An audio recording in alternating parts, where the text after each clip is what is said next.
minha mensagem hoje, se você quiser anotar, é assim: pare de cair e pedir pênalti.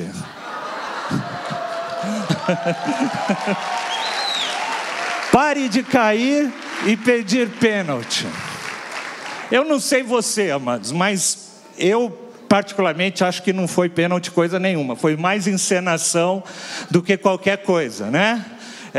Mais teatro do que qualquer coisa. Mas, na realidade, eu estou usando isso aqui somente de pano de fundo, não é? Somente como uma ilustração para aquilo que eu quero falar.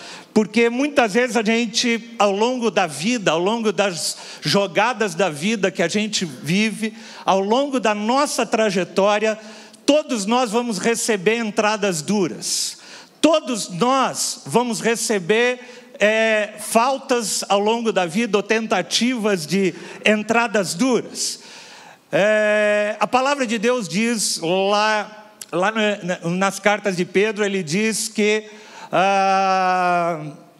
o diabo ele vive ao nosso derredor, buscando sempre a quem ele possa tragar. Se a gente fosse transformar isso para uma linguagem futebolística, eu diria que o diabo está sempre ao nosso redor, buscando sempre nos derrubar. Então, amados, entradas duras, as tentativas do diabo de derrubar a gente, de derrubar às vezes a nossa vida, o nosso casamento, a nossa família, a nossa fé, elas são constantes na nossa vida. Jesus disse, o diabo ele só vem para matar, para roubar e para destruir. O diabo só vem para fazer falta, não tem outro. O diabo não vem para passar a bola para você. O diabo não vem dar passe para você, falar, chuta aí para o gol. O diabo nunca faz isso. O diabo vem para entrar com aquelas entradas, né? Os homens conhecem um pouquinho mais dessa linguagem, mas vem entrar de sola mesmo. O diabo ele quer matar, ele quer roubar e ele quer destruir tua alegria, destruir tua fé. E muitas vezes tem pessoas que fazem como o Neymar. O cara se joga no chão, o inimigo vem, quer fazer uma entrada dura na sua vida, você se joga e fica lá esticado no chão. E o que Deus nos fala muitas vezes é levanta-te. Nós começamos esse ano do resplandecer, com um texto lá de Isaías 60 que fala o quê? Levanta-te, sai desse lugar, para de ficar no chão pedindo falta. Ai Senhor, a vida está difícil, olha o que o diabo fez comigo tal, e fica lá no chão, né? E Deus fala, levanta, cara. Se o juiz não apitou, levanta, cara, e continua o jogo. Vira para quem está do teu lado e fala assim, se o juiz não apitou, levanta e continua o jogo, né?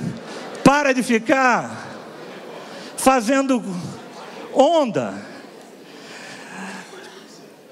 E é sobre isso um pouco que eu quero falar. Eu quero falar sobre as dificuldades que a gente passa na vida, e que elas não são poucas, e que o inimigo sempre vem tentar nos derrubar. Isso é desde Gênesis, e lá para nosso conforto, a palavra de Deus diz, olha, o pecado sempre vai bater a tua porta, sempre vai estar à tua porta, mas cabe a você dominá-lo. O inimigo sempre vai vir para tentar matar, roubar e destruir, cabe a você levantar e derrotá-lo. E eu quero falar da vida de um homem, nós estamos usando como um pano de fundo o livro de Atos, né? Nós estamos falando já há 2 meses em cima do livro de Atos. Semana passada nós falamos de um personagem chamado Barnabé, e hoje eu quero falar de um dos principais personagens depois de Jesus do Novo Testamento, que é o apóstolo Paulo, ou Saulo, como a gente ouviu semana passada. Saulo Paulo é um grande exemplo de como, ao longo da trajetória de fé, ao longo de uma corrida de fé, nós somos capazes de receber, às vezes, retaliações, de lutas. Se tem alguém, talvez depois de Jesus, alguém que mais tenha passado por situações adversas no Novo Testamento, é Paulo. Paulo sofreu prisões, sofreu naufrágios, sofreu chicotadas, sofreu agressões. Mas em tudo isso, a gente vê a vida de um homem que não ficava no chão esticado, mas ele levantava a cada uma dessas que ele tomava, e ele levantava e continuava. E é impressionante vermos a dedicação, o foco da vida de Paulo. Paulo fala constantemente: eu prossigo para o alvo. E quando eu olho para a vida de Paulo, eu me lembro, e isso me traz à mente, como é importante quando a gente tem uma causa pela qual a gente sabe que vale a pena lutar. Paulo diz lá no final da vida dele, ele fala: eu combati o bom combate. É importante, e nos dias de hoje a gente às vezes tem perdido isso, a importância de ter uma causa pela qual vale a pena eu abraçar e eu lutar. Paulo é um exemplo disso. Quando ele abraça o Evangelho, quando ele conhece o poder do Evangelho, ele abraça aquilo. E ele quer ir aos 4 cantos do mundo pregar o Evangelho, ele não mede esforços. Você começa a ler o livro de Atos, eu tenho estudado um pouco mais, fruto dessa série, e você vê as distâncias que ele percorria, 1000 quilômetros para um lugar, 1000 e poucos quilômetros para o outro, e não era de avião, não era nada disso, eram aqueles barcos da época. Mas Paulo era um cara que não media esforços. Paulo era um cara capaz de dar a vida dele por uma causa, e essa causa era a fé em Cristo Jesus, era o desejo de compartilhar o amor de Deus com outras pessoas. E é interessante, eu essa semana estava ouvindo uma pregação de um pastor amigo meu, e ele dizia como nós vivemos numa geração que tem perdido referenciais de pessoas que lutam e que são capazes de dar a vida por uma causa. E ele cita alguns desses exemplos. Por exemplo, o pastor americano Martin Luther King, que em prol de uma visão de que negros e brancos deveriam ser tratados da mesma forma, ele foi ao extremo de tudo aquilo que ele podia, ao ponto de a sua própria vida ser tirada por isso. Mas ele abraçou aquela causa, e por aquela causa ele morreu. Nós vemos, por exemplo, até fora do contexto cristão, Mahatma Gandhi, um grande pensador, né? Um cara que pregava a paz entre as nações, a paz entre o povo, a igualdade de direitos também ali na Índia, né? Um homem que foi capaz de dar a vida dele por uma causa que ele abraçou. A gente vê alguns outros, o sul-africano Nelson Mandela, um cara que também, em prol dos direitos de negros e brancos, passou mais de 20 anos da sua vida numa prisão, porque ele abraçou uma causa e defendeu essa causa. A gente tem algumas pessoas como Hudson Taylor, né? Um pioneiro da evangelização na China, no século 17, que também, quando ele teve um encontro com Cristo, ele se encheu tanto do amor de Deus que ele não conseguia se conter. E ele era um jovem de 17 anos quando ele teve um encontro com Cristo. E ele queria a todo custo levar o Evangelho para aqueles que não conheciam. E Deus colocou no coração dele a China. E ele começou a pensar de que forma ele poderia levar o Evangelho para a China. E ele pensou, uma das boa formas de eu levar o Evangelho para a China é me tornando médico. Então ele foi fazer uma faculdade de medicina. Para ao final da faculdade de medicina, sabe o que ele foi fazer? Ele foi para a China para ser médico e ali, através da medicina, do trabalho dele, poder pregar o Evangelho. Foi um dos maiores evangelistas que lançou sementes para a igreja que existe na China até os dias de hoje. Mas pessoas que abraçaram uma causa. Ontem eu estive com um amigo que fazia tempo que eu não via, o Azaf Borba, né? Ele estava aqui em São Paulo e eu fui me encontrar com ele. E ele estava contando, eu sabia que ele tinha feito jornalismo, mas eu não sabia por que ele tinha estudado jornalismo. Ele foi estudar jornalismo depois dos seus 50 anos de idade. E aí ele estava explicando por que ele foi fazer jornalismo. Ele entrou numa faculdade aos 50 anos para fazer 5 anos ali, não sei, 4 ou 5 anos de jornalismo, não sei quantos anos é, 4 anos de jornalismo. Sabe para quê? para ele ganhar uma credencial de repórter da ONU. E ele hoje tem uma credencial de repórter, de jornalista da ONU. E com essa credencial ele pode ir em todos os lugares que antes eram fechados para que ele pudesse ir. E ele teve a oportunidade recentemente de ir num campo de refugiados, onde somente a imprensa podia ir. E ele esteve ali, e fruto dessa visita ali, ele conheceu um casal de cristãos que estavam fugindo da Síria, estavam ali, haviam perdido tudo. E ele conseguiu fazer um trabalho e tirou aqueles cristãos que estavam ali, que não podiam mais voltar para a sua cidade, não tinham mais pátria, não tinham mais nada, e ele conseguiu trazer aquela família toda para o Brasil, está integrada já, está trabalhando, eles arrumaram. Mas por quê? Tudo isso por causa de abraçar uma visão. Quão importante é uma visão. Por isso que Paulo é o reflexo disso, o reflexo de alguém que um dia abraçou uma visão e não mediu esforços para isso. Mas a gente hoje em dia parece que não tem mais, assim, referenciais de heróis, né? Até os super-heróis já não são mais tão super como eram antes, né? Quem já viu aí os recentes filmes da Marvel, tudo, aí sabe que às vezes o super-homem tem alguns deslizes e o Batman já olha ele meio de canto de olho, fala, será que esse cara... Você já pensou, na minha idade, ninguém ia duvidar da idoneidade do super-homem de jeito nenhum. Hoje o pessoal já não confia muito mais na idoneidade, quão herói é o Batman, o super-homem, porque a gente vive numa geração onde poucas pessoas têm realmente abraçado uma causa e decidido por essa causa viver, a não ser pessoas que às vezes abraçam causas erradas. Você vê na Europa jovens saindo da Europa, atravessando fronteiras, indo para o Oriente Médio para se alistar no Estado Islâmico, para ajudar no Estado Islâmico, para dar a sua vida por uma causa errada. Mas poucas são as pessoas que têm se disposto a pagar um preço e sair. E quando eu vejo a vida de Paulo, eu falo, Paulo foi sacudido pelo poder do Evangelho. Mas eu creio que não foi somente pelo poder do Evangelho que ele foi sacudido. Eu creio que imagens haviam na vida de Paulo, que mostravam pessoas. Ele foi inspirado pela vida de outras pessoas.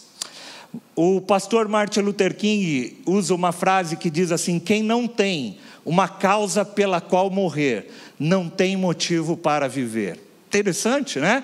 Alguém que não tem uma causa pela qual vale a pena morrer, essa pessoa não tem sentido para ela estar vivendo. Forte, muito forte essa expressão. E aí, quando eu vejo isso, eu vejo Paulo e eu vejo isso, eu me lembro de um cara que precedeu Paulo, um homem chamado Estevão. E já que nós estamos falando do livro de Atos, para a gente conhecer os principais personagens do livro de Atos, eu quero também apresentar um homem do livro de Atos tremendo, chamado Estevão. Para que a gente possa entender a vida de Paulo, talvez a gente precise voltar um pouquinho para entender a vida de Estevão. Estevão é um homem que aparece no capítulo 6, no versículo 5. E a descrição dele é a seguinte: Estevão é um homem cheio de fé e do Espírito Santo. Gente, coloca um homem e uma mulher cheio de fé e cheio do Espírito Santo. Essa é uma bomba que ninguém pode parar. E mais à frente, no versículo 8, diz assim: Estevão era um homem cheio de graça e do poder de Deus. Por onde ele andava, ele realizava milagres, maravilhas e sinais entre o povo. E ele era um homem tão cheio de Deus, mas tão cheio de Deus, que ele começou a incomodar as pessoas. Essa semana eu dava aula no Inters, e a gente falava sobre a participação dos cristãos na cultura. E eu falava assim, tem dois extremos que um cristão pode adotar. Ele pode ser aqueles caras que se afasta e fala assim, eu não quero me envolver com a cultura vigente. Ou pode ser um outro extremo, onde ele acha que tudo da cultura é uma coisa que a gente pode viver. A cultura faz parte da nossa vida. Se todo mundo faz isso, a gente também pode fazer, porque a gente é cristão. Ou a gente entra dentro da cultura, um grupo, outro grupo fica longe da cultura. E eu falava com eles e falava assim: qual é o posicionamento correto? E aí a gente chegou à conclusão que nenhum nem o outro. Nós fomos chamados para resplandecer. Nós fomos chamados para entrar na cultura e transformar a cultura. Isso é a posição de um cristão. Um cristão não deve nem se amoldar com a cultura e nem se afastar da cultura, mas ele tem que transformar a cultura onde ele está vivendo. Se a cultura onde você vive diz que aborto é uma coisa normal, o cristão tem que entrar e resplandecer e falar: não, isso não é normal. Porque o meu Deus é o Deus de vida, é o Deus que nos dá vida e só Ele pode tirar a vida. E aí quando eu falava isso, eu falei assim: esse pessoal que se afasta da cultura, esse pessoal incomoda alguém? Não incomoda ninguém. Eu falei: e esse pessoal que fica imerso e se amolda à cultura, esse pessoal incomoda alguém? Não, esse pessoal também não incomoda alguém. Mas quando você se dispõe a resplandecer, quando você se dispõe a brilhar no meio de uma geração corrupta, aí você começa a incomodar. Aí os teus posts começam a incomodar as pessoas, começam a incomodar a cultura. E Estevão é um desses caras que começou a incomodar, porque ele falava, ele pregava o evangelho, ele falava sobre Jesus Cristo, que era o caminho, a verdade e a vida, e que ninguém iria a Deus se não fosse através dele. E isso começou a incomodar, e ele começou a fazer curas, e isso começou a incomodar. E quando chega no capítulo 7, a partir do versículo 55, diz assim: mas Estevão, cheio do Espírito Santo, levantou os olhos para o céu e viu a glória de Deus e Jesus em pé à direita de Deus. Olha a imagem que ele tem. E ele disse: eu vejo os céus abertos e o Filho do Homem em pé à direita de Deus. Mas isso para aqueles judeus era algo abominável. Ele estava falando que Jesus era o Filho de Deus e eles não admitiam isso. Então eles taparam os ouvidos e, dando fortes gritos, lançaram-se todos juntos contra ele e arrastaram para fora da cidade e começaram a apedrejá-lo. Versículo 57 e diz assim: e as testemunhas deixaram seus mantos aos pés de um jovem chamado Saulo. Você lembra do Saulo? Saulo, aquele jovem romano, judeu romano, estava ali vendo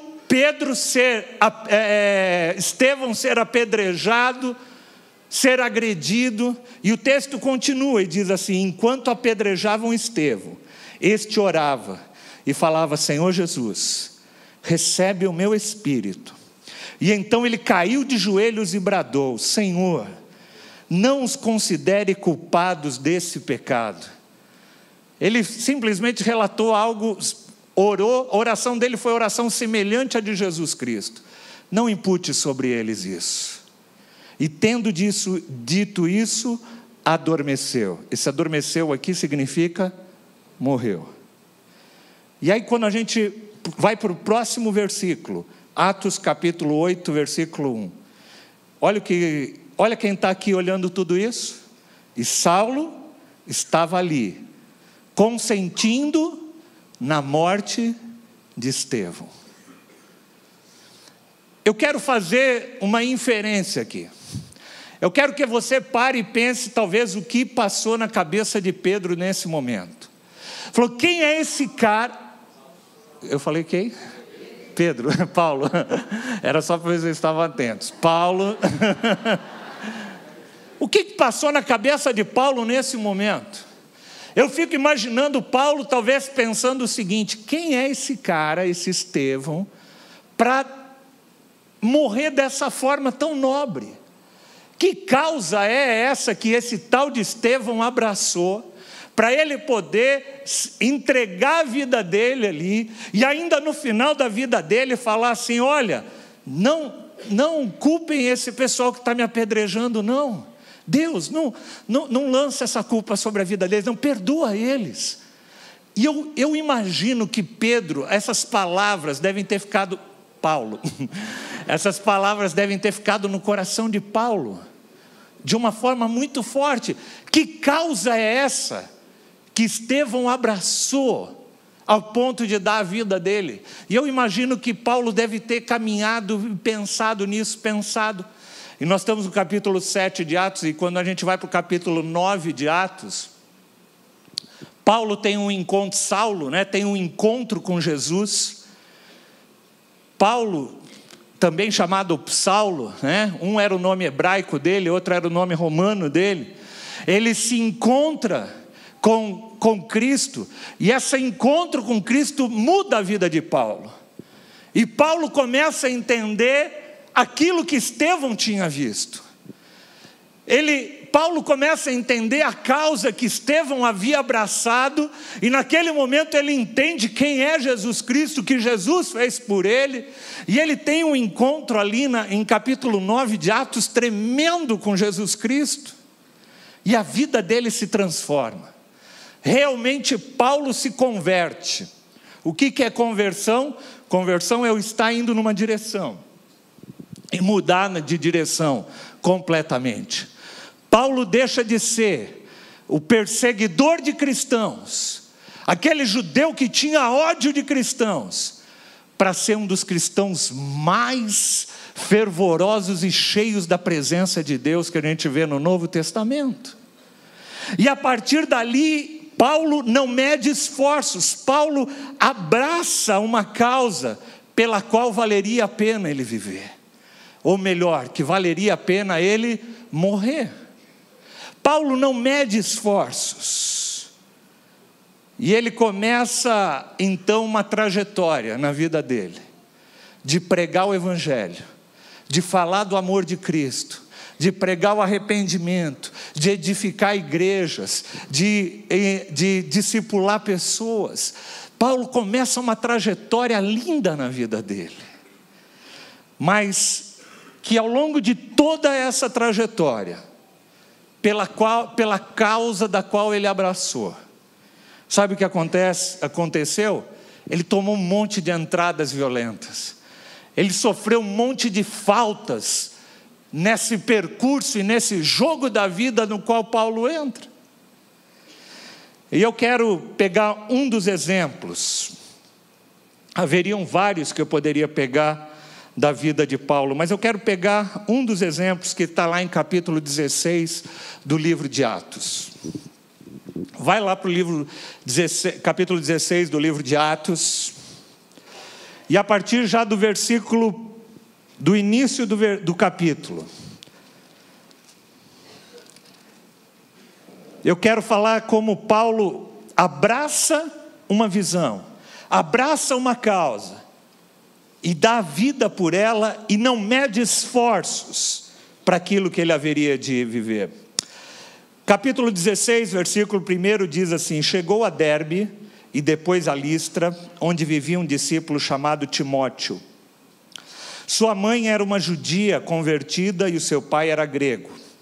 E os irmãos de Listra e Icônio davam bom testemunho dele. Então, Timóteo foi primeiro discípulo que Paulo resolve investir de uma forma profunda. A mesma coisa que Barnabé havia feito na vida de Paulo, Paulo agora começa a fazer na vida desse jovem chamado Timóteo. Um jovem cuja mãe era judia, mas o pai era grego e, consequentemente, não judeu. Paulo, querendo levá-lo na viagem, circuncidou-o por causa dos judeus que viviam naquela região, pois todos sabiam que o seu pai era grego. Quero que você entenda um pouquinho isso.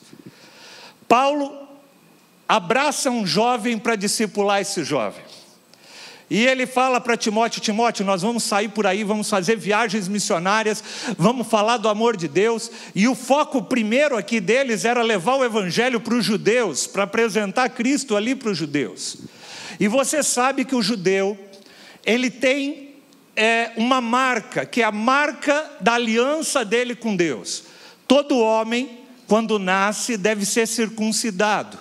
A circuncisão para um judeu é a marca da aliança que aquela pessoa tem com Deus. Assim como quando eu olho para essa aliança, eu me lembro que eu tenho uma aliança com a minha esposa, que um dia eu fiz uma aliança com a minha esposa. O homem judeu, ele é circuncidado e a circuncisão dele é um exemplo de que é um elemento, é um símbolo da aliança que ele tem com Deus. Só que a gente sabe, amados, que através de Cristo isso mudou. A Bíblia diz que Jesus, ele não quer nos circuncidar, ele não quer que a gente tenha um símbolo na nossa carne. A palavra de Deus diz que o Senhor quer que nós sejamos circuncidados no nosso coração. Vira para quem está do teu lado e fala: circuncisão agora é no coração, ela é interna. Porque tem pessoas que podiam ter circuncisão externa, mas não terem essa aliança. O que o Senhor Jesus faz no Novo Testamento é uma circuncisão no nosso coração, através do batismo, através do momento que a gente entrega a nossa vida para Jesus. Ele está fazendo uma circuncisão no nosso coração. Você tem que ter uma aliança com Deus dentro do teu coração e não algo externo. Não adianta você botar adesivo no teu carro: Deus é fiel, tal, se o teu coração não está circuncidado. Deus não está preocupado com símbolos externos. Deus está preocupado com uma conversão interna da nossa vida. Então, a partir do Novo Testamento, Paulo, e a gente vai ver isso em Gálatas, vai ver Paulo falando várias vezes isso: judeu, vocês não precisam se circuncidar mais. O que Deus quer é circuncisão no coração. Mas nesse caso, Paulo pega Timóteo e fala: Timóteo, é importante a gente circuncidar você. Sabe por quê? Porque nós vamos pregar no meio dos judeus. E se você não tiver circuncidado, os judeus não vão nem parar para ouvir a gente. É mais ou menos isso que está passando. E aqui fica a primeira coisa uma pergunta que eu queria fazer para vocês. Até que ponto a gente está disposto a abrir mão de direitos nossos em prol da nossa missão, em prol do reino de Deus, em prol do evangelho, em prol do amor ao próximo? Até que ponto você está disposto a abrir mão? Timóteo podia muito bem ter falado assim: não, eu não vou circuncidar porque eu não preciso mais circuncidar. E ele estaria correto. Mas Timóteo não faz isso. Timóteo, provavelmente, o texto não fala, mas provavelmente deve ter dito: olha, se é para ganhar aquelas pessoas para Jesus, eu me circuncido. Até que ponto nós cristãos estamos direito a abrir mão de coisas que são direitos, que são legítimos, em prol do próximo? Eu às vezes vejo pessoas dentro do casamento que são incapazes de abrir mão de coisas, de direitos teus pela vida do cônjuge, quanto mais pela vida de outra pessoa. Quantos casais eu conheço que fica um brigando, parece cabo de guerra, um puxa de um lado, não, mas eu tenho direito, e não tem ninguém que se dispõe a abrir mão dos seus direitos. Falou: tá bom. Tem uma frase, tem um ditado popular que diz que é melhor você perder uma briga e ganhar um amigo, não é? Não existe esse ditado? É melhor você perder uma briga do que perder uma briga e ganhar um amigo. Mas tem gente que pensa exatamente o contrário: não, eu quero ganhar, eu não vou abrir mão. Mas eu estou certo. Timóteo estava certo. Ele podia ter fincado o pé e falou: não vou. Eu lembro, sempre que eu falo sobre esse assunto, eu me lembro do Asaf, que eu estive ontem. Ele uma vez contou que ele foi ministrar numa igreja. Ele foi convidado para ministrar numa igreja, e era uma dessas igrejas de usos e costumes onde o pastor não pode usar barba. Para eles é um absurdo: o pastor usar barba, não pode subir aqui no púlpito. E aí Ele chegou, e para quem conhece o Asaf, ele sempre usou barba, e ele chegou naquela igreja e os irmãos falaram: olha, me perdoa, mas com barba você não vai poder ministrar aqui. Qual que seria a tua reação? Você, você como um cara famoso, um cara cuja agenda é cheia no Brasil inteiro, todo mundo te convida para ir num monte de lugar, você fala: o quê? Você não quer? Você quer que eu tire a barba para ministrar a tua igreja? Que é isso, cara? Desde quando? Onde está isso na Bíblia? Eu não vou fazer isso não, se você não quiser eu vou embora. O Asaf virou para aqueles irmãos e falaram assim: o problema é a barba? Eles falaram: é. Vocês têm uma gilete aí em algum lugar? Me arruma uma gilete. Porque se for a barba que vai me impedir de eu estar com vocês e ministrar aquilo que Deus tem colocado no meu coração para vocês, eu arranco a barba já. E ele foi lá dentro numa salinha, levaram ele, arrumaram a gilete, compraram a gilete, ele foi, tirou a barba que ele usava há muito tempo, e subiu e ministrou naquele dia, ministrou a presença de Deus. Quantos de nós, gente, estamos dispostos a abrir mão dos nossos direitos em prol do Evangelho, em prol do próximo? Como eu disse, às vezes a gente quer ter a última palavra. Casais que brigam e um quer sempre ter a última palavra, ninguém quer sair perdendo. Eu gosto de Paulo porque Paulo diz que ele aprendeu a lutar o bom combate. E eu imagino, e eu sempre que eu pego esse texto, eu falo assim: existe combates que vale a pena você lutar, mas existe combates que não vale a pena você lutar. É preferível às vezes você perder uma discussão e ganhar um amigo, do que ganhar a discussão. Tem gente que falou: pastor, tem um cara postou não sei o que lá no Facebook, por que o senhor não respondeu? Ou por que o senhor não tirou lá do Facebook? Eu falei: não, deixa lá. Eu só estou preocupado do irmão se escandalizar e não estar em igreja nenhuma, sair da nossa e não ir para igreja nenhuma.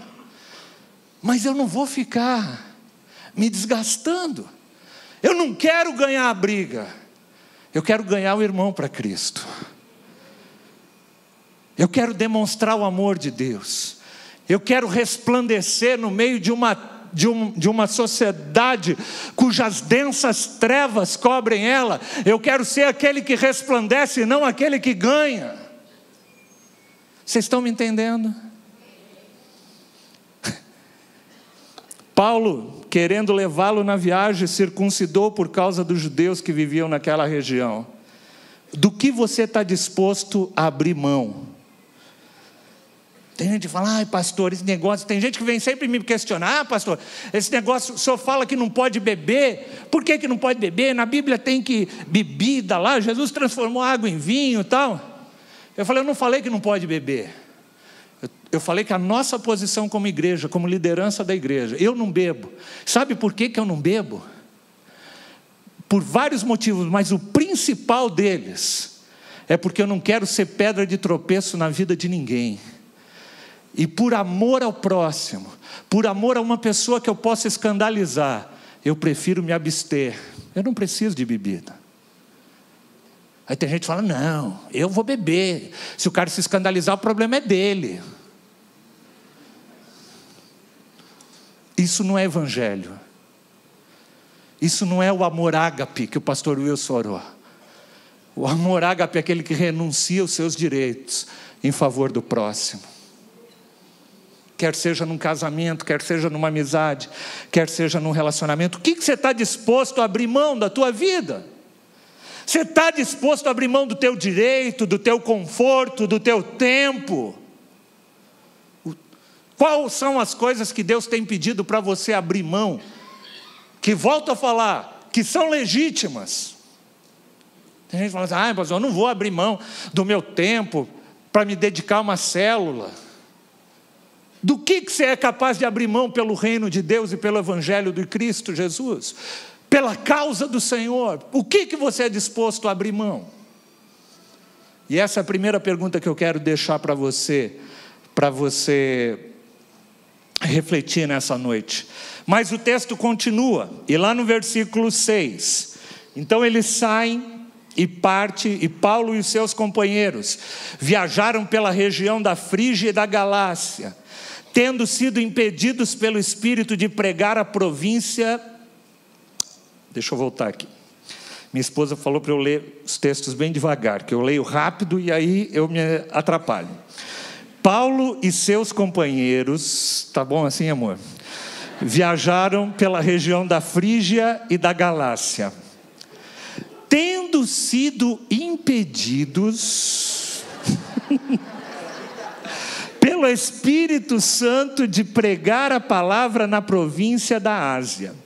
Quando chegaram à fronteira de Mísia, tentaram entrar em Bítínia, mas o Espírito de Jesus os impediu. Olha que coisa interessante. Você pega Paulo, você pega Timóteo abre mão, ele deixa circuncidar ele. E, gente, circuncidar depois de adulto deve ser um negócio meio doloroso, né? Eu estou imaginando o cara circuncidar e falar assim: tá bom, Senhor, é pela tua causa, nós vamos lá, pode circuncidar e eu vou. E aí ele vai circuncidado fazer a obra de Deus, e aí cheio do fogo de Deus, e o texto diz... Aí eles estão indo ali, viajaram pela região da Frígia, da Galácia, mas de repente, eles estão indo para a Ásia, e a palavra de Deus diz que o Espírito Santo os impede de ir para a Ásia. Aí eles disseram: tá bom, eu não vou para a Ásia não, vamos voltar o barco aqui. E aí eles viram barco, e quando eles chegam à fronteira de Mísia, eles tentaram entrar em Bitínia, mas o Espírito de Jesus os impediu. Talvez tenha gente aqui que falasse assim: ó Deus, o negócio é o seguinte, eu estou tentando fazer a tua obra, mas se eu não está deixando, eu vou desistir desse negócio. Eu já tentei ir para um lado, o senhor não deixou, já tentei ir para o outro, você não deixou. Você já viu gente assim? Aí ele fala assim: não, pastor, eu vou desistir, vou entregar tudo, porque eu tentei fazer isso, não me deixaram fazer, eu tentei fazer aquilo, não me deixaram fazer, então não quero fazer mais nada. Você já viu gente assim? Aqui eu sei que não tem, eu sou pastor dessa igreja há muitos anos e nunca vi isso acontecendo aqui, mas tem igrejas que acontece isso. Qual ensinamento a gente pode extrair talvez dessa passagem? Eu quero que você entenda, e se você estiver anotando, escreva aí. Portas fechadas nem sempre querem dizer não. Portas fechadas nem sempre querem dizer não. Deus também fecha portas. Por quê? Porque às vezes ainda não é o tempo. Deus fecha portas porque às vezes o plano de Deus é outro naquele momento. Deus fecha portas porque às vezes Deus quer fazer de outro jeito. Não é que Deus está falando não. Deus às vezes está falando: espera um pouco. Às vezes Deus está falando: eu vou fazer de outro jeito. Espera. E a gente precisa entender os sinais de Deus. A gente precisa estar tão cheio do Espírito Santo, gente, que a gente fala: Senhor, eis-me aqui. Ontem o pastor Azaf contou um testemunho que eu já conhecia dele, né? Ele, nos anos 90, ele recebeu um convite para ser o ministro de louvor do principal ministério cristão que havia nos Estados Unidos, no Brasil na época. Era um ministério muito forte, de um pastor muito conhecido no Brasil inteiro, com canal de televisão, com um prédio lá no Rio de Janeiro de não sei quantos andares, e ele ia ser o principal cara da comunicação e do louvor daquela instituição. E chegam para ele e perguntam para ele: você vai aceitar o convite? E ele por dentro estava pronto para falar sim, mas ele falou assim: eu vou falar com os meus pastores, o que eles acham. E ele foi falar com os pastores dele. Eu vou resumir a história é um pouquinho longa, mas os pastores dele, depois de algum tempo, chamaram ele, os pastores todos da igreja falaram: Azaf, a gente não sente paz de você ir. E aí ele falou que por dentro aquilo doeu dava vontade dele largar tudo, e ele falou... E aí ele pegou o telefone e ligou para o pessoal e falou: olha, aquele convite, eu sinto muito, mas meus pastores não têm paz, e se os meus pastores não têm paz, eu não vou. E aí aquele negócio doeu, mas ele resolveu submeter, entender que aquilo era a direção de Deus. 1 ano depois, aquele ministério, que era uma das coisas... Quem, talvez, não vou citar nomes, mas quem conheceu, viveu nos anos 90, aquele ministério ruiu. Ruiu literalmente. Eu vi a implosão do prédio onde eles viviam, uma vez no noticiário do Jornal Nacional. Ruiu aquele ministério, virou pó. E o pastor Azaf falava ontem, a alegria que é, quando a gente é atento à voz de Deus, se submete à voz de Deus, quer seja através de um líder, quer seja de outra forma. Porque Deus faz as coisas de outro jeito. E aí quando a gente continua lendo o texto, é interessante, porque olha o que acontece.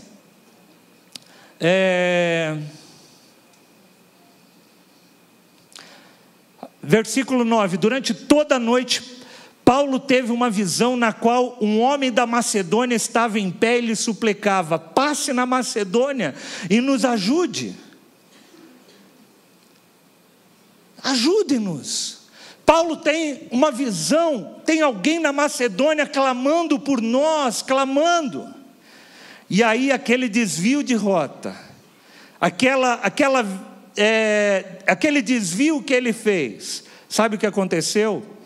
Diz aqui, versículo 11, eles partem de Troade e vão ali na direção de Filipo, e quando eles chegam naquele local, um pouquinho mais para frente, versículo 14, uma das que ouviam, ele começa a pregar ali naquela cidade de Filipo, e uma mulher chamada Lídia, vendedora de tecido púrpura da cidade de Tiatira, o Senhor abriu seu coração para atender a mensagem de Paulo, e tendo sido batizada, bem como todos da sua casa, ela nos convidou, e ela, o texto continua aí, ele convida, mas o que eu queria que vocês entendessem, é que Deus usa aquele não de Paulo, sabe para quê? Para alcançar uma família, na cidade de Filipe. Essa família foi a primeira família a se converter na Europa. E na Europa o evangelho chega através dessa casa. E ali começa um trabalho, ali começa uma comunidade cristã. Deus, ele é capaz de mudar uma trajetória por causa de uma família, por causa de uma pessoa. Eu não sei se eu já contei aqui um testemunho. O pastor Samuel uma vez contou uma história que é muito marcante. Pastor Samuel é o pastor que nos dá cobertura lá da igreja de Araçatuba, uma grande igreja, tem umas 3.000 pessoas, umas 1.500 pessoas em cada reunião, cada culto, 1.500 a 2.000 pessoas em cada culto. E um dia ele chamou uma pessoa para o culto, para pregar no culto, um pastor que ele conhecia, um amigo dele. E ele chamou esse pastor, e esse pastor foi pregar. E esse pastor tinha 2 filhos adotivos. E esse homem começa a pregar no culto, e começa a falar sobre adoção, falando como é bom a experiência da adoção, como era importante, como foi bom para ele a adoção. E ele não estava falando adoção do ponto de vista teológico, não, estava falando adoção do ponto de vista natural mesmo, né? E ele ficou ali a pregação toda dele falando sobre adoção. E o pastor Samuel estava se contorcendo na cadeira. Por quê? Porque nós que somos pastores, uma das coisas que a gente sempre aprende é que uma mensagem de domingo tem que ser uma mensagem o mais ampla possível. Você vai falar de um assunto específico, como adoção, então você monta um workshop no Salvemos a Família, fala, vai ter um workshop tal dia só para falar de adoção. E quem tem interesse nesse assunto vai lá. Mas num auditório de 2.000 pessoas... qual seria a probabilidade, o número de pessoas que teriam interesse no assunto adoção ali? Pouquíssimas. E o pastor Samuel começou a falar, puxa vida, como é que esse cara me fala isso? Vai pregar o tempo todo sobre adoção. E ele começou a ficar inquieto, e eu falo que eu sei o que é isso, porque eu já passei às vezes por algumas experiências assim, né? E aí o cara faz um apelo no final do culto. Quantos aqui gostariam de receber uma oração porque estão pensando em adoção? Venham aqui que eu quero orar por vocês. E quando ele faz esse apelo, foi umas 10 pessoas na frente. De 2.000 pessoas que estavam na igreja, foi umas 10. Quase nada. E dentre essas 10 tinha um casal com uma criança, um bebezinho no colo. E o pastor Samuel foi orar com essa pessoa. E quando ele chegou, orou com aquela pessoa e perguntou. E a moça chorava muito. Ele falou: o que está acontecendo? Aí ele falou: sabe o que é, pastor? Ontem a minha vizinha faleceu. E esse era o nenê dela. E ela não tem marido, não tem família, não tem quem fique com essa criança. E eu fiquei de ontem para hoje, porque amanhã eu ia levar lá para o abrigo do poder público, né, para dar um encaminhamento. Mas eu me apeguei, de ontem para hoje eu me apeguei tanto nessa criança, que eu fiz uma oração antes de vir para o culto. Senhor, se o Senhor quer que eu adote essa criança, fala comigo nessa noite.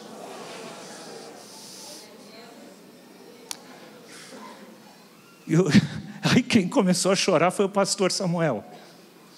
Porque ele falou assim, ele fala isso até hoje, ele fala: como Deus é capaz de parar uma reunião de 2.000 pessoas, onde talvez tinha 1.980 pessoas que ficaram boiando na reunião, por causa de uma criança que Ele queria salvar. Esse é o nosso Deus. Deus faz o que Ele quer, do jeito que Ele quer.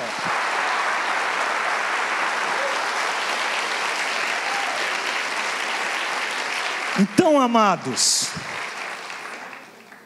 para de ficar também tendo quebra de braço com Deus. Ouve os nãos de Deus. Às vezes Deus vai te dar nãos através dos teus líderes, dos teus pastores, ou de outras circunstâncias. Um não quer dizer que aquela porta está fechada. Uma porta fechada não quer dizer um não, ou melhor. Pode ser que Deus está fazendo alguma coisa diferente e que você vai entender um pouquinho mais lá para frente. E Paulo é esse cara que passa por tudo isso, mas continua com seu foco. E aí ele vai para uma cidade, lá no versículo 16, ele entra numa cidade, ele expulsa o demônio de uma mulher, e aquele homem ganhava muito dinheiro com aquela mulher, que aquela mulher tinha um espírito de adivinhação, e aí o pessoal ficou bravo com Paulo e Silas, e pegam Paulo e Silas e levam para a prisão. Versículo 22, diz assim: a multidão ajuntou-se contra Paulo e Silas, e os magistrados ordenaram que se tirassem as roupas e fossem açoitados. Depois de serem severamente açoitados, foram lançados na prisão. O carcereiro recebeu instrução para vigiá-los com cuidado. E aqui, amados, que a gente volta novamente ao início da minha pregação. Paulo estava fazendo a obra de Deus. Paulo estava servindo a Deus com todo o coração. Paulo abraçou a causa do evangelho com todo o coração. Sabe o que ele recebeu? Diz aqui: açoites, e foram lançados na prisão. E o carcereiro recebeu instrução para vigiá-lo com cuidado. E tendo recebido tais ordens, ele os lançou no cárcere interior e lhes prendeu os pés no tronco. Como se não bastasse ele estar preso, ainda prenderam ele, colocaram correntes ali e amarraram o pé dele nos troncos.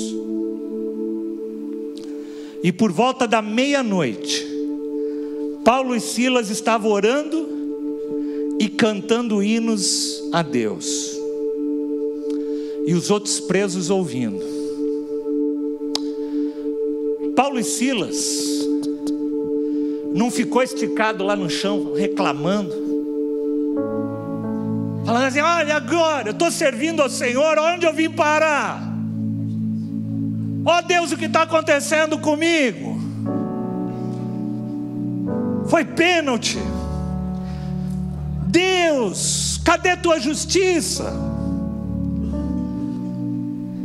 Eu fico imaginando Paulo e Silas cantando algo mais ou menos assim. Dá pra gente... Vou descansar em tuas promessas pra mim, vou confiar, pois tu és fiel. Vou descansar em tuas promessas pra mim, vou confiar, pois tu és fiel. Vou descansar. Vou descansar em tuas promessas pra mim, vou confiar, pois tu és fiel. Vou descansar em tuas promessas pra mim, vou confiar, pois tu és. E aí ele começava a cantar: fiel tu és, Senhor. Fiel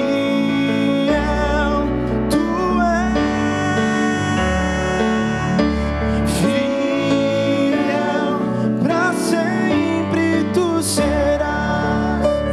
Fiel tu és, as tuas promessas são sim, amém. E eles cantavam a noite toda ali na prisão.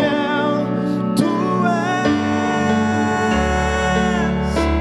fiel, pra sempre tu serás. Fiel tu és,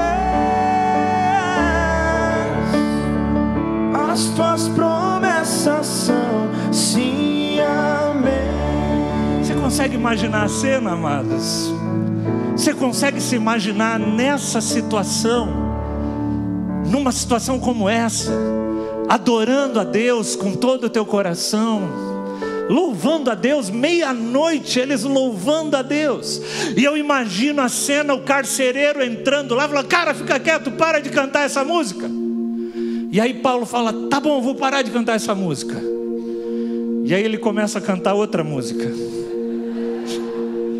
E aí ele começa a cantar: Jesus, Jesus, as trevas estremecem. Jesus, Jesus, não temerei. Jesus, Jesus, as trevas estremecem. Jesus, Jesus,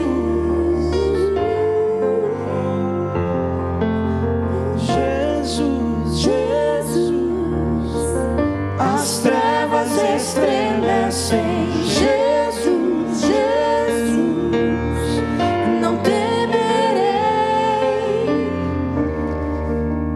eu quero te convidar para você cantar essa música junto. E se você está passando alguma situação difícil, talvez bem menos difícil do que Paulo e Silas estavam passando naquele momento, talvez uma situação na tua vida pessoal, na tua saúde, na tua vida financeira, na tua casa, no teu casamento. Eu quero te falar uma coisa, amados. Deus não se esqueceu de nós. Deus não havia se esquecido de Paulo. Deus não se esqueceu de mim, de você. Eu não sei qual é a situação, mas eu quero te convidar, você que tem passado por alguma situação difícil. Você às vezes se sente numa prisão onde você não consegue se mexer direito, preso a coisas ruins, a situações difíceis. Em vez de jogar a toalha, em vez de ficar tirado no chão, em vez de ficar às vezes pedindo um pênalti ou querendo que uma solução vinda de outra pessoa, eu quero te convidar a você adorar o Senhor. Queria que a gente cantasse esse cântico de novo. E eu queria que à medida que você cantasse, você fechasse os olhos e imaginasse Paulo e Silas naquela prisão. As trevas estremecem. Jesus, Jesus, não temerei.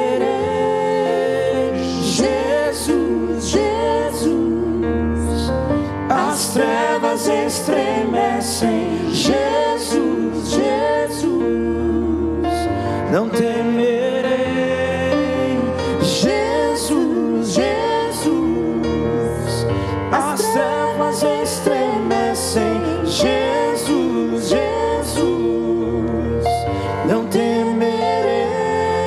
O teu poder sobre as trevas vencerá, Senhor. As trevas estremecem. Jesus, Jesus, no teu poder sobre as trevas vencerá. Não há outro nome igual.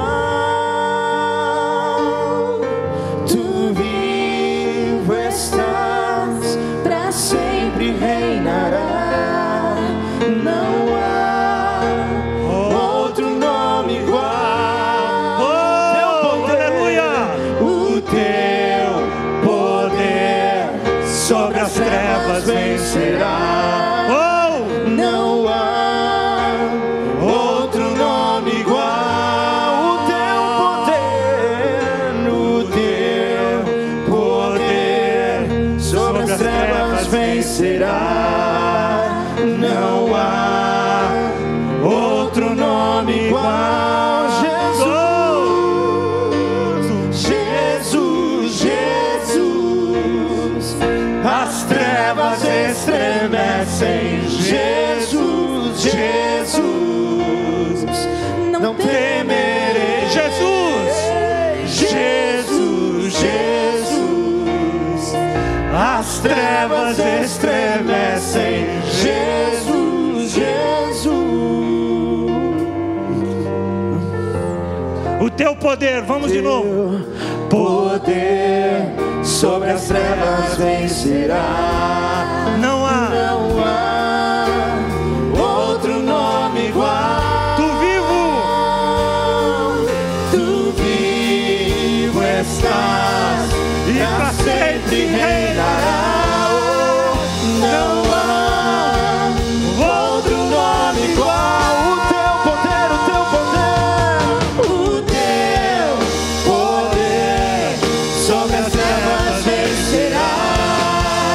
Não há outro nome igual. Tu vivo estás, pra sempre reinará. Não há outro nome igual. Jesus, Jesus, as trevas estremecem. Jesus, Jesus, não temerei. Jesus, Jesus, as trevas estremecem. Jesus, Jesus, não temerei. Jesus, Jesus, Jesus, as trevas estremecem. Jesus, Jesus, não temerei. Jesus, Jesus, Jesus, as trevas estremecem. Jesus, Jesus. Sabe de uma coisa, amados? Situações podem te colocar em prisões, mas prisão nenhuma pode prender a tua fé. Nenhuma prisão pode prender a tua adoração, a tua fé em Cristo Jesus. Você pode estar encarcerado, você pode estar no hospital, você pode estar desempregado, você pode estar na situação que for. Nada pode encarcerar a tua fé.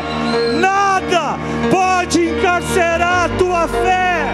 Nada pode encarcerar a tua fé. Jesus, Jesus, nada pode encarcerar. Jesus, as trevas estremecem. Jesus, Jesus, não temerei. Oh, Jesus, Jesus, as trevas estremecem.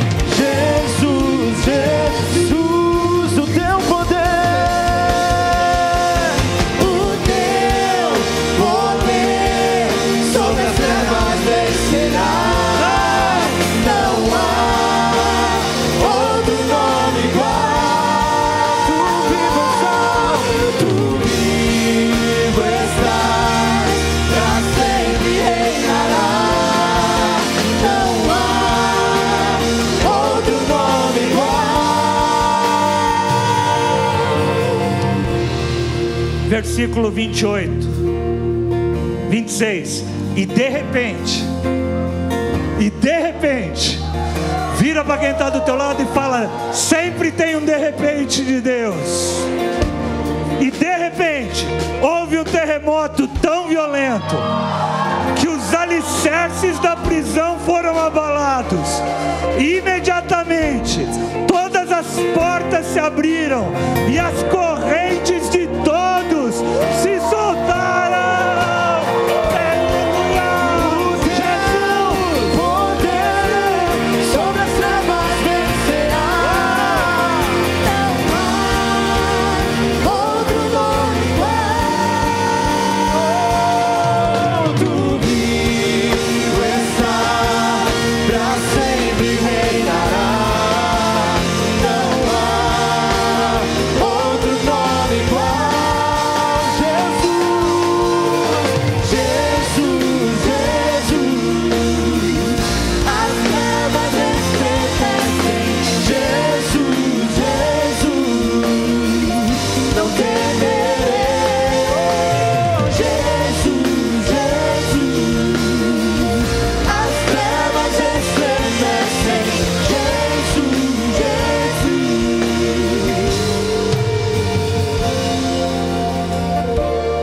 Sabe uma outra lição da Copa que a gente pode tirar e colocar dentro desse texto? Enquanto o juiz não apitar o jogo final, sempre há a possibilidade de virar o jogo. Enquanto o juiz não apita, sempre há a possibilidade de virar o jogo. Quando eu estava assistindo o jogo do Brasil, chegou 45, eu falei: pronto, esse jogo vai acabar empatado. Quem imaginava que o jogo ia acabar 2-0 para o Brasil? Ontem a Alemanha, 49 minutos do segundo tempo, último ataque. O cara bate uma falta e vira o jogo. Paulo e Silas estavam tranquilos. Ele falou: sabe de uma coisa? O jogo não acabou, Deus está no controle. Não acabou. A gente não vai acabar aqui nesse local. Não acabou, não é o fim. Não é o fim, amados. Não é o fim. E sabe de uma coisa? Quando o juiz apitar o jogo, naquele grande dia, quando chegar o fim do jogo para mim e para você, sabe de uma coisa que eu e você podemos ter certeza? De que nós vamos vencer em nome de Jesus. Porque em Cristo, eu e você somos mais do que vencedores. E Paulo e Silas sabiam disso. Ele falou: eu não sei o que vai acontecer, eu não sei como vai acontecer, mas em Cristo, eu estou em Cristo, eu estou em Cristo.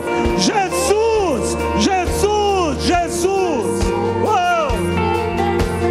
Jesus, Jesus, não temerei.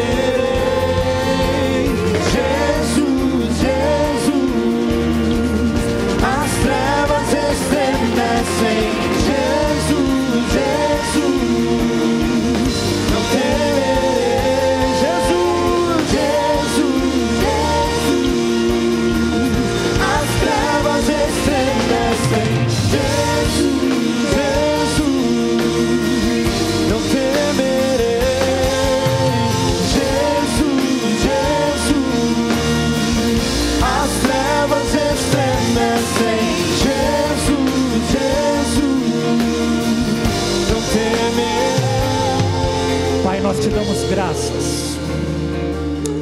Te damos graças pelo teu corpo, te damos graças por esses elementos, pelo pão, pelo cálice.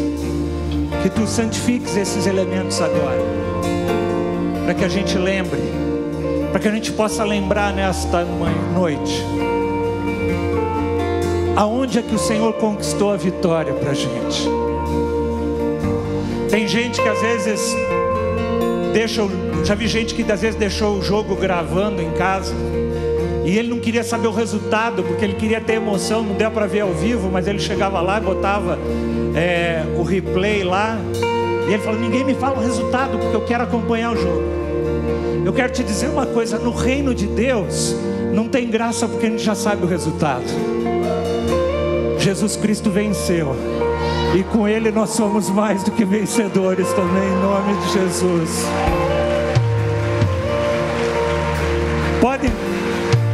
Pode servir todos aqueles que são batizados, que um dia entregaram suas vidas para Jesus Cristo e passaram pelas águas do batismo. Eu quero te convidar para você participar da ceia do Senhor nessa noite. A ceia é o momento de a gente relembrar a vitória de Cristo. Por que a gente tem certeza da vitória? Porque um dia Ele pegou o seu corpo, simbolizado por esse pão, e levou para aquela cruz. E naquela cruz, a Bíblia diz que Ele expôs os inimigos publicamente, os derrotou. Naquela cruz os meus pecados, os teus pecados foram levados. Naquela cruz, eu que não era digno, você que não era digno, fomos alcançados e resgatados por esse amor maravilhoso de Cristo Jesus. A ceia é o momento de a gente dar um replay e lembrar dessa vitória, da vitória conquistada na cruz, para que eu e você estivéssemos aqui e para que a gente pudesse realmente celebrar, porque a gente tem um Deus que pagou o preço, porque era para nós sermos derrotados, era para nós estarmos mortos, mas Jesus veio para nos dar vida. O diabo vem tentar sempre fazer falta, vem tentar matar, vem tentar roubar, vem tentar te dar chinelada para você cair, mas você se levanta porque o Senhor é contigo. E Jesus disse assim: o diabo vem para matar, para roubar e para destruir, mas eu vim para que vocês tenham vida e vida em abundância, em nome de Jesus. E nem principados, nem potestades, nem nada vai afastar vocês do amor que há em Cristo Jesus. Paulo fala, não vai ser tribulações, não vai ser problemas, nada vai nos afastar de adorar esse Deus maravilhoso. Vamos louvar Ele, como fez Paulo e Silas na prisão. E à medida que você louva a Deus, Deus está cuidando dos teus problemas, em nome de Jesus Cristo.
Traz luz para as sombras, escala as montanhas.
apóstolo Paulo, depois de várias lutas, depois de várias entradas violentas que ele teve ao longo da vida dele, ele escreve lá em Romanos 8:28. Ele diz, ou melhor, 31, ele diz assim: que diremos, pois, diante dessas coisas? Se Deus é por nós, quem será contra nós? Não tem adversário, não tem. Você precisa entender, amados. Tem gente que acha que o diabo, ele é a força oposta de Deus. Mas o diabo não é a força oposta. O diabo não tem sequer milésimo da força que tem o nosso Senhor Deus. Que diremos, pois, diante dessas coisas? Se Deus é por nós, quem será contra nós? Aquele que não poupou seu próprio filho, mas o entregou por todos nós, como que Ele não nos dará juntamente com Ele e de graça todas as coisas? Quem fará alguma acusação contra os escolhidos do Senhor? É Deus quem nos justifica. Não importa o teu passado, o que importa é o sangue de Jesus Cristo sobre a tua vida. É Deus quem nos justifica. Se Deus nos justifica, quem nos condenará? Foi Cristo Jesus que morreu, e mais, que ressuscitou. E Ele hoje está à direita de Deus e também intercede por nós.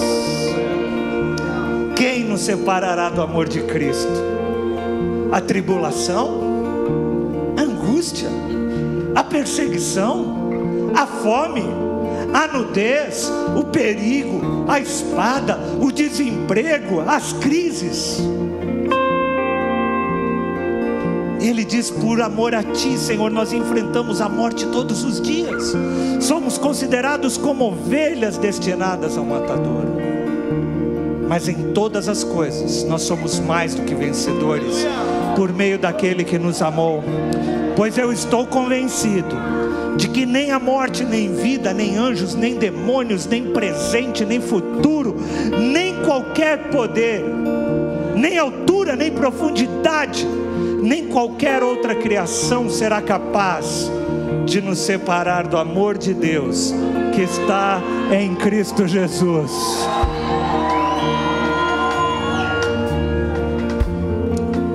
Esse pão e esse cálice são símbolos desse amor. Nós fazemos a ceia para a gente nunca esquecer desse amor maravilhoso dele por nós. Que você, ao comer desse pão, lembre-se das palavras de Jesus, quando Ele fala: este é o meu corpo, que eu dou por vocês. Tomai e comei. Vamos participar do pão.